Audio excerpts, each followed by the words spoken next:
ஒரு ஜாப் சீக்கரா நீங்க இன்டர்வியூக்கு ப்ரிப்பேர் பண்ணும்போது பண்ற மிஸ்டேக்கை ஒரு ஹெச்ஆரா நாங்க நிறைய நோட் பண்றோம். அது என்னலாங்கிறத இந்த வீடியோல சொல்றேன், நோட் பண்ணிக்கோங்க. ஃபர்ஸ்ட் டைம் வீடியோ பார்க்குறவங்க வீடியோ பிடிச்சிருந்தா ஃபாலோ பண்ணுங்க. நீங்க இல்ல உங்க ஃபேமிலி அண்ட் ஃப்ரெண்ட்ஸ் யாராவது ஜாப் சர்ச் பண்ணிட்டு இருக்காங்க அப்படின்னா டெய்லி ப்ராட்காஸ்ட்ல ஜாப் ஓப்பனிங்ஸ் போட போறோம், நோட் பண்ணிக்கோங்க. ஹெச்ஆர் ரவுண்டை பொறுத்த வரைக்கும் ஹெச்ஆர் உங்ககிட்ட எவாலுவேட் பண்ற ஃபர்ஸ்ட் 3 திங்ஸ் என்ன அப்படின்னா கான்ஃபிடன்ஸ், கம்யூனிகேஷன், கிளாரிட்டி.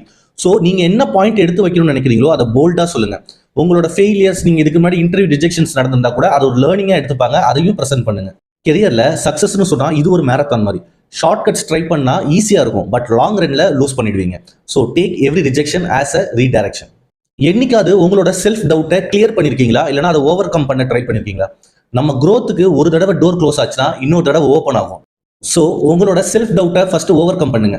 ஏன்னா கம்பெனி கான்ஃபிடன்ஸும் கமிட்மெண்ட் இருக்கிற கேண்டிடேட்ஸை ஹையர் பண்ணுவாங்க, மார்க்ஸ் அண்ட் மெமரைசேஷன் பண்ணிட்டு இருக்க கேண்டிடேட்ஸ் கிடையாது.